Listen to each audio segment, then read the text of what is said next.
मे महिनो असलो तरी पावसाळ्याची चिन्ह असत, त्यामुळे मार्केटात मासे काय नाही हीच होती, सुंगटां पेडवे आणि थोडे मासे ताजे होते. आता म्हाका वाटतं फ्रोझन येवंक लागले. पॅकिंगचे बॉक्स होते, त्यामुळे त्या काय कळाक नाही आणि त्या भानगडीत काय आम्ही जाणू नाही.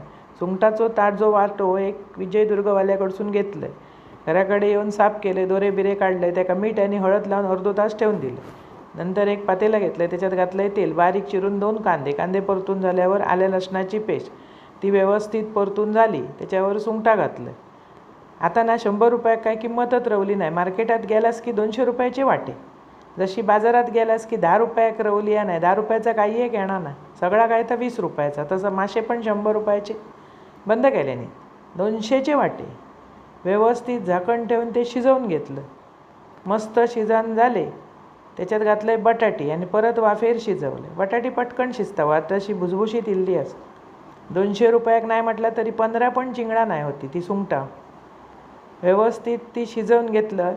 जायच्या थंय सुक्या करायचं, चपाती बरोबर मस्त लागतं. नंतर घातलं घरगुती वाचको मसालो. ह्यो मसालो आम्ही जो करतो उन्हाळी, म्हणजे आता साठवणुकीचो, त्याच्यात 18 खडे मसाले असतात, त्यामुळे आमका परत त्याच्यात काय घालूचं लागणार नाही आणि तो पूर्ण पावसभर आमका पुरतो. नंतर त्याच्यात घातले 2 कोकमा, चवीपुरता मीठ. व्यवस्थित परत वाफ काढली. मस्त वाफ काढून झाली की भरपूरशी कोथिंबीर घालायची. तुमका होया असला तर वाटप तुम्ही घालू शकता. असा सुक्या करा, खावा, अप्रतिम चव. आवडतला तुमका आणि आवडल्या चॅनल सबस्क्राईब.